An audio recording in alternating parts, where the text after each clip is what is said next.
right, questions?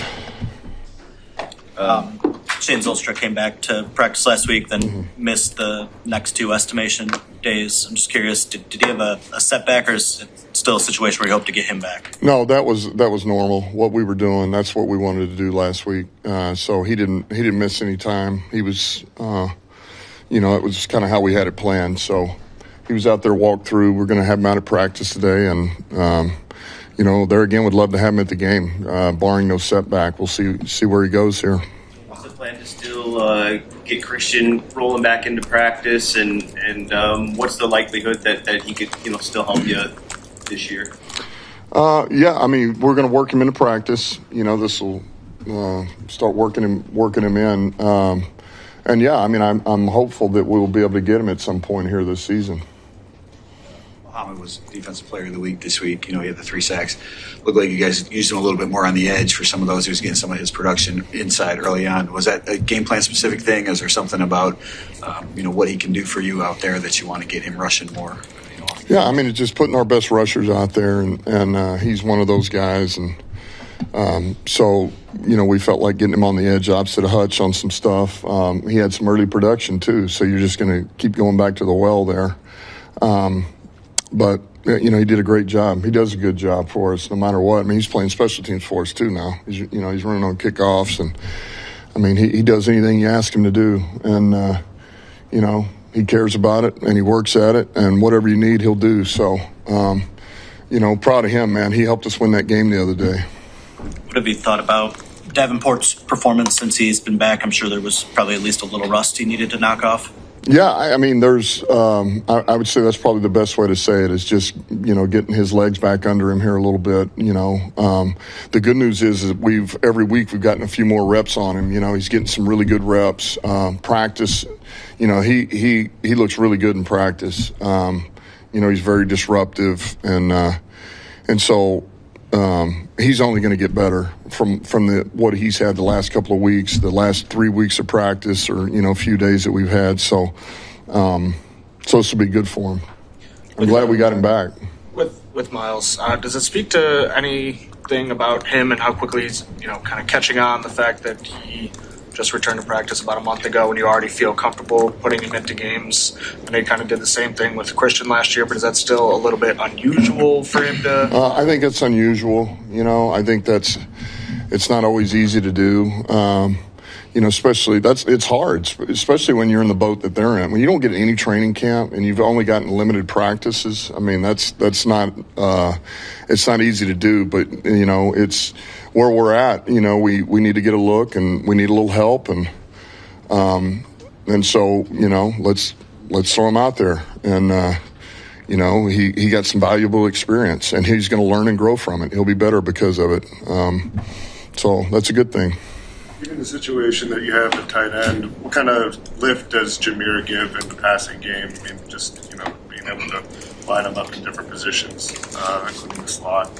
He's an asset. He's a weapon for us. We've said that all along. This guy serves many roles, and he gives us a lot of flexibility. With what we can do. So,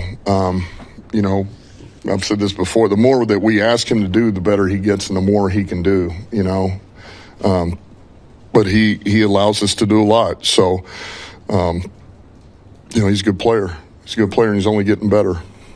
Last week you played an opponent, had maybe a rare situation where they had 2 elite receivers you had to shut down. Another one this week with Adams and Nakua. I'm just curious, what did you take away from last week's performance that can apply to this, or is there nothing because they're so different stylistically? Well, I think they're a little different just in style of play. Overall, yet Pickens is a physical receiver. He's big, he's long, and so's Nakua. He's a big guy, and Nakua, you can't. I got a lot of respect for him. Just particularly over the last 2 years since we played him. When you get to see the guy up close and go against him, you realize how big and strong he is. He's got good range. He's faster than I think people realize. He runs well, and then he blocks, he gets after it. So, So you got to fight this guy all the way to the catch point. And so what you learned from last week is really what we did. I thought we fought on the perimeter. I thought Rock and Amik and those guys really fought, man. Reed, particularly against 3. You had to, and we're going to have to do that again against 12. He's a really good player, man. He's stout, he's strong. And then obviously Adams is, man, he's kind of slithery, he's smooth. And you got to be careful on the double moves. He does a real good job with his stems and dropping his weight. And so there's he's pretty elegant with his routes, man. And you got to be careful because he'll make you bite on something and then he's gone the other way. So they are different in that regard, but they're both very dangerous receivers. With the tight end room being revamped, what do you like so far about having Ferkser, Rucci, and Ricci on the roster? Well, the Rucci and Ritchie brothers just got here, so I don't know a ton, but just for the short period of time here, they're good, and we'll see where we can go with them, Obviously, Ferk, I got a lot of trust in. Ferk was here before. I know what he is. We know what he is. He's a smart guy. He's pretty crafty, savvy in the pass game. Can do a lot of different jobs, and so can Zylstra, right? So we know what those guys kind of deliver, and then Skip is our kind of de facto tight end too that we use. So we'll see where the other 2 guys where they can go or where they can help and how they can grow. But got a lot of trust in Ferk and Shane. Sorry, Dan. Hutch said last week that you guys took the reins off the D-line a bit just to create more and to rush with more of a pass-first mentality, even when it might be a run. Just how much credit goes to your linebackers, maybe Jack in particular, for allowing you guys to rush more aggressively and to put out fires against the run if they need to? Well, yeah, I mean, there's a lot said. We put an enormous amount of strain on those 3 guys. On Jack particular, there in the middle, but Alex as well, and then even Barnes. So. But those guys do. We ask them to do a lot, and they do a million jobs for us. And it was really, it was a good job by Shep. It was a good job by Casey too, our D-line coach. That was a lot of that was, hey man, this is what we need to do against this opponent. This is how we can help ourselves, depending on what the play is or the situation is. But there's no doubt, if you don't have the backers we have, you can't do that because you'll be in trouble. You'll get gutted for a lot of runs, a lot of yards inside, which we were able to minimize, especially in a light box.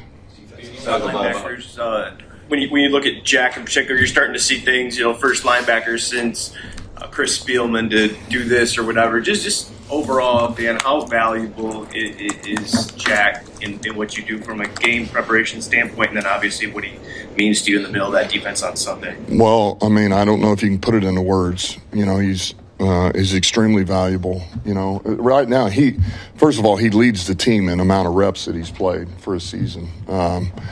He's taken more reps than anybody on this team. He plays on kickoff for us, and he's an asset on kickoff, and then everything you see on defense. He doesn't come off the field. He's our bell cow, green dot, and he does. And the guy he's smart and he's instinctive, and he is snap the whistle all out all the time in practice too. He doesn't take plays off. He doesn't take days off. He goes after the football. He's a ball guy, so he's invaluable. You talk a lot about your coaching influences in your past. What do you see about the way that Brad brought things from L.A. and that Rams organization that's helped you build here? And are there any similarities in the organizations that you see mirrored because of his upbringing within that organization? Well, I think you're always going to take bits and pieces of where you kind of learned and grew under and those thoughts. And I just think, they've always done a good job of drafting.